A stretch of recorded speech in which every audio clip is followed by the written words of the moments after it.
Hello, everybody. Welcome to Cisco's Virtual Kitchen. My name is Lisa Evangelos, and I am the National Administrator for the Culinary Federation, the Association of Chefs, Cooks, and Culinary Partners across Canada. And we are excited to be back for another episode of Chefs in the Field. Today is a very special episode. We've got lots planned for you. We've got special guests from across the country and across the world. And so you're going to want to stick around and listen up to everything we have to share. We've got Jay here with us as our special at the helm, our captain. You're so much better at this than I am. Just listening to this. Our captain of Chefs in the Field and Cisco's Virtual Kitchen. All right. So without further ado, I would love to introduce. Do you want to go to a commercial or do you want to introduce? I'll introduce. Do you want to introduce? Yeah, okay. we'll introduce. We'll go straight to it today. Okay, here we go. So to kick things off and to share with us the launch and the introduction of a very special new partnership that the Culinary Federation has is Per Unheim, who is the head of public affairs and trade with the Embassy of Iceland in Ottawa. So welcome, Per. We're so excited to have you. You can unmute. Thanks so much. There we go. There we go. All right. It's live. That's how we do. Yeah, we like that. Welcome. Thank you so much. Really excited to be here. Awesome. So we'd love to hear, I know that you have lots planned to share with us to talk about how this whole partnership with the Culinary Federation came about. So I'll hand it over to you. That's right. Thanks, Lisa. So the 5 Nordic embassies here in Ottawa work very closely together on a whole range of projects. And this year, we decided to seek support from the Nordic Council of Ministers based in Copenhagen to run a Nordic culinary initiative here in Canada between January and June. So the 5 Nordic countries of Denmark, Finland, Iceland, Norway, and Sweden we'll be partnering with the Canadian Culinary Federation, with yourselves, to raise awareness of new Nordic cuisine, talk a bit about where it was, where it's going, and start building bridges with the Canadian culinary industry. So, together with the Federation, with the Culinary Federation, our embassies will be rolling out a wide range of initiatives, in person, in print, and online over the next 6 months. To shed light on new Nordic cooking and how Nordic food production practices are a good example of how the culinary sector can play a role in mitigating environmental degradation and climate change. And really important to note is that throughout, and this has made a really important value across the Nordic region, we'll be underlining the importance of women's equal participation in the culinary sector. Yes, we love to hear about that. So kicking things off, and today's a perfect example of a female chef that's really making waves both in the region and internationally. So kicking things off is this series. So this is the introductory series episode. You'll see 5 more episodes featuring each of the 5 Nordic countries in this Chefs in the Field program. So over the next 6 episodes, including this one, viewers can look forward to hearing from Nordic experts on topics from land-based renewable energy-powered Arctic Char production in Iceland, Finnish approaches to growing seasonal vegetables, and plant-based diets in Denmark. For readers of the Culinary Federation's Hot Off the Grill newsletter, also keep an eye out for 3 articles by Nordic experts on these sorts of topics. For example, Arne Sorvig is the director of the Norwegian Gastronomy Foundation, who's going to be sharing some insights from his organization's Food Lessons Project, which is seeking to integrate old Norwegian culinary practices to bring those into a modern context. But all of this leads up to the main event, which is the Culinary Federation's annual conference from June 4th to 8th. So at that conference, there'll be 15 representatives from the Nordic region and our embassies, and they'll be running a bit of a showcase on all things new Nordic and Nordic food production. So over the course of the conference, if you do plan to attend, we hope to see as many people there as possible. You'll be able to witness and take part in a range of Nordic activations, including food stations at the opening reception, a dinner menu designed by a Swedish chef, Nordic-themed exhibits on the showcase day, a panel discussion featuring Nordic experts talking about sustainability, sustainable production and consumption on land and on water, and a breakout session focused on new Nordic culinary practices in Finland. Best way to keep track of what's going on with this project is both through this virtual kitchen series, but also by following our social media accounts. The Icelandic embassy is leading the initiative on behalf of the Nordics, so please do follow us on Facebook and LinkedIn, but do reach out to the others as well. So I'll leave it there before we start introducing our. That didn't sound serious at all. That was like incredible. Yeah, what an amazing plan we have. I'm just so excited that you laid it out just like that, Per. Wow. Because basically what you just announced is that in addition to our regular Chefs in the Field series, we're going to have a special Nordic feature with 5 episodes after this, featuring each of the countries that are part of this partnership. And then that's all just leading up to our main event that's happening in June. It's also our 60th anniversary of our culinary conference. And so this is another amazing way that we're highlighting that this year in Niagara Falls is going to be something special. And this is one of the exciting components of that. So thanks for explaining all those things that we have to look forward to. Yes, we're super excited. Us too. Very cool. So I believe you are going to introduce now our first of the 5 feature chefs. So I'll let you take care of that. Actually, Camilla is number 6. She is our Pan-Nordic representative today. What we want to do is give people a bit of a primer on new Nordic cuisine and the whole new Nordic food movement from its inception with the food manifesto to where it is today and where it may be going in the future. And Camilla Seidler from Denmark is an excellent representative to speak to that. There's Camilla. I think you can see her online. Hello. Hi, Camilla. Happy to have you. So she was born in Copenhagen, where she is today. She's been working in restaurants since she was 15 years old.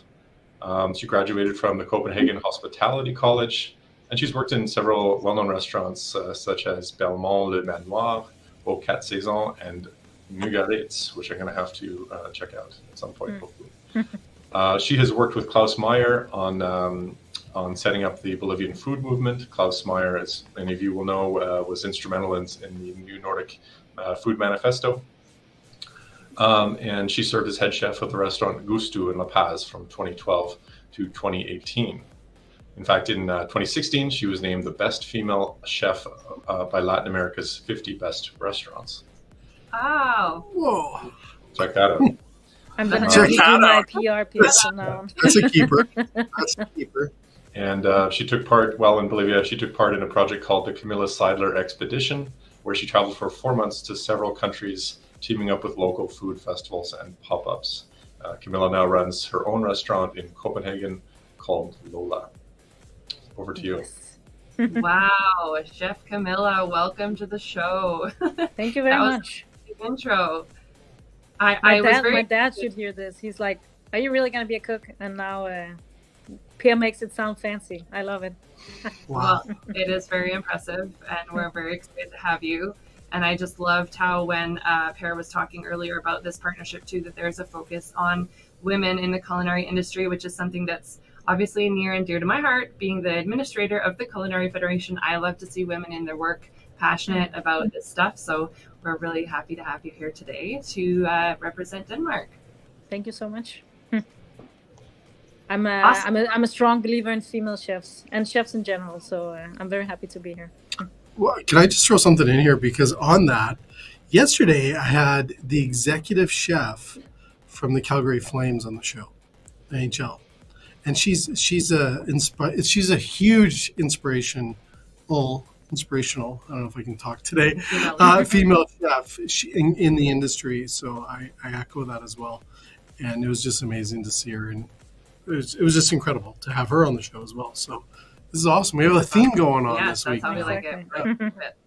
I would love to hear a little bit about how you have gotten involved in the new Nordic Food Manifesto. Like, how did it come to be that you are part of this movement, that how you came to be involved with PAIR, the whole thing, if you wouldn't mind sharing that.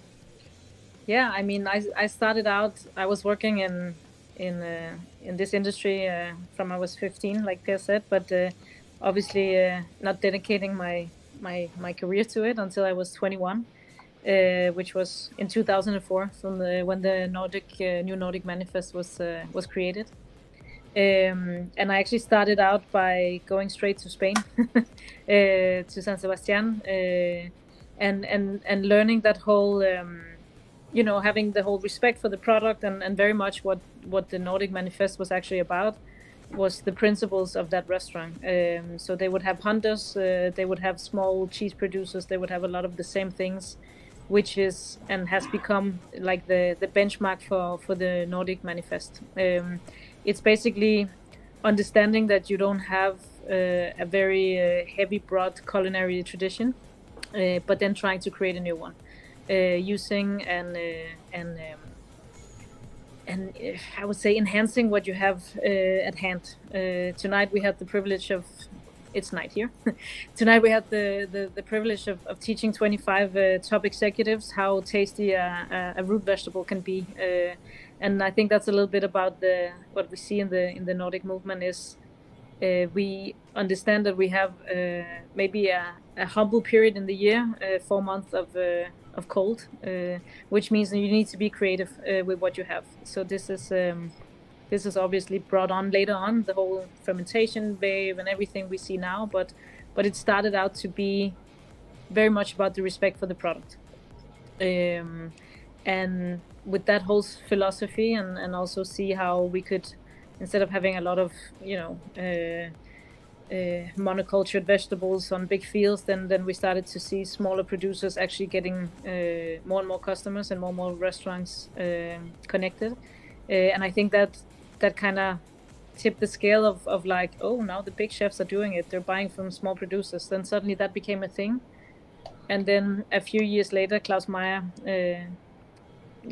poked me on the back and asked if I would want to try and implement the new Nordic Manifest, scratch Nordic, and then write new Bolivian Manifest, and then implement some of the same principles.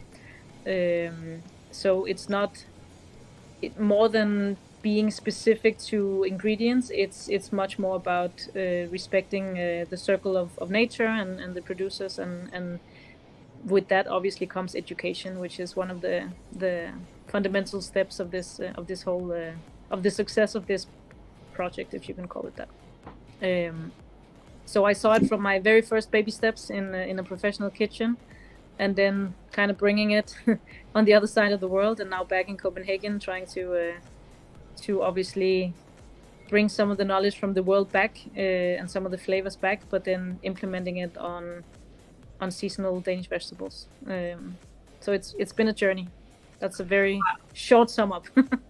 Well, I felt like that was a great summary. I'm for sure a summary and not all the details, but I think that it's really inspiring, and how the new Nordic Manifesto started kind of when you really started taking your culinary career by the reins. It's kind of been your whole career has been very involved with the Nordic Manifesto, and obviously I didn't know that until just hearing it from you right now. Yeah. So what a great story. Yeah, it's also it's obviously very broad, so it's also interesting to be able to use it from everything from the conversation you have with a very small scale producer on a mountaintop in Bolivia, and then having somewhat the same conversation with Kirsten, the lady who brings our vegetables tonight. And it's really the passion that drives this whole movement, because if you don't have people convinced that this is a great idea, if you can't taste the difference, if you can't really sell it, then there's nothing to to bring forward. So this is it's only been successful because there's a lot of truth to it. And if we look around the world, I think there's I'm very proud to see that in any restaurant from Ecuador to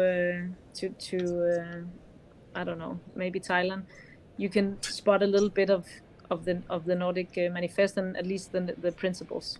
And I think that's been a huge advantage to small scale producers and to the food ethics around the world.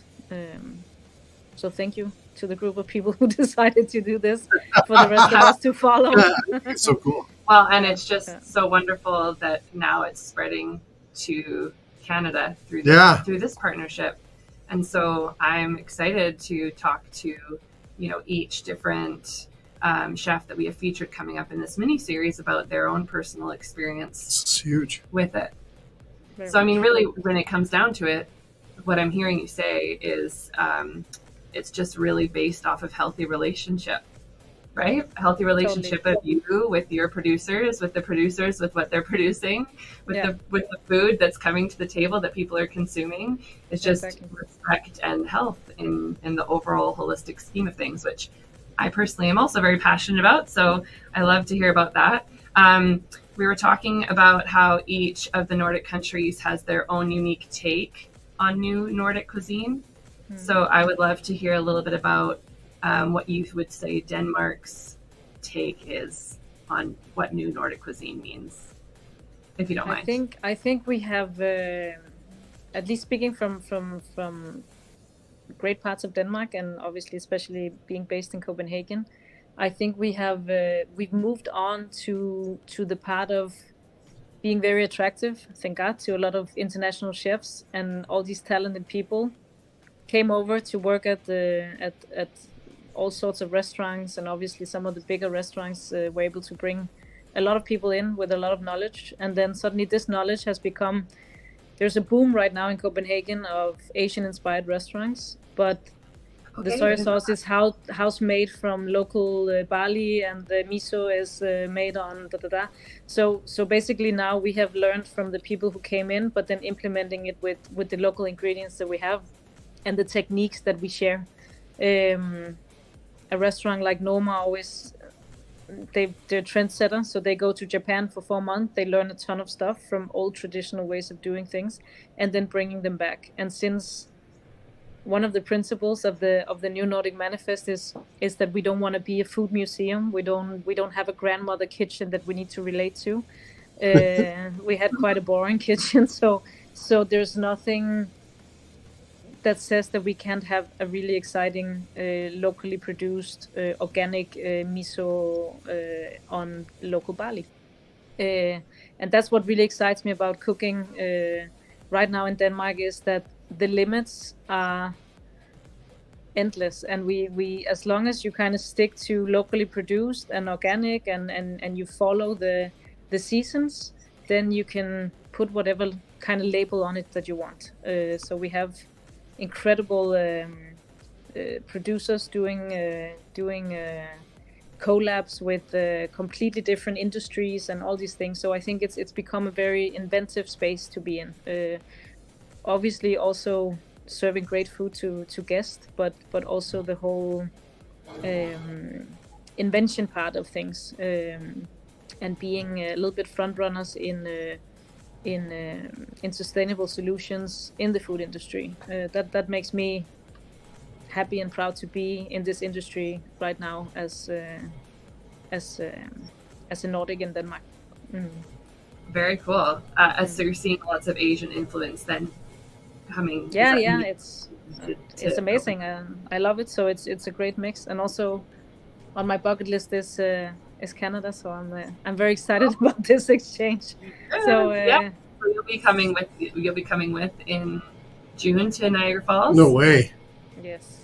Yeah. Well, then I'm excited to be in person. I would love to actually know just a little bit. We have a couple more minutes left here. In closing, Per mentioned your restaurant. And so I would love to hear a little bit more about what you do at your restaurant and how, the new Nordic cuisine or the Nordic Manifesto is impacting your specific restaurant. Is that where you are right now? No, actually, I'm in a hopefully soon to be my business restaurant. We have the live intention of a merger, but that's another story. You'll know in June. So in Bolivia, obviously, not obviously, but we decided to go 100% local. So the Nordic manifest was, and the Nordic philosophy was obviously to borrow from each country, because, like I said in the beginning, we don't have that much in certain seasons, so it's nice to borrow from your neighbors. But since Bolivia being a development country, we decided to go 100% local to ensure that the money that we spend on produce and so on would stay in the country and not end up somewhere else. Yeah. So living this strict regime, which was amazing because there's so much to choose from, for 6 years, I came back and also winning the award in 2016, Best Female Chef, is obviously a great honor, but it's also huge. Very much a team effort, and being in charge of almost 80 people. How the hell can this not be an award for everyone? So I wanted to make sure if I ever did a restaurant again, that it was reflected on the menu that we were a team. So now we have an amazing chef from India. Renata, my former chef from Bolivia, is with us.